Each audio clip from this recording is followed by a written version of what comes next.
สวัสดีครับวันนี้จะมาแจกการค่านะครับใครไม่อยากได้ก็ไม่ต้องเอานะครับราคาคมอยู่นะครับ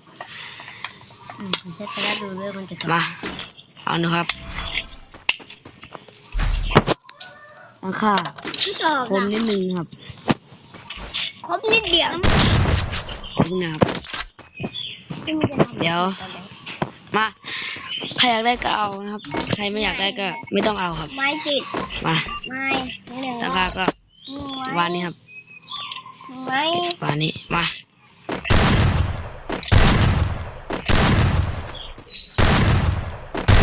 จะสับเหล็กนะครับ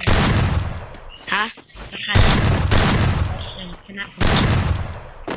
ไม่ได้ถึงวันแต่ถ้าไม่ตอบเลยสัตว์บ่อยเนยแน่นี่ละบอกไอ้เนย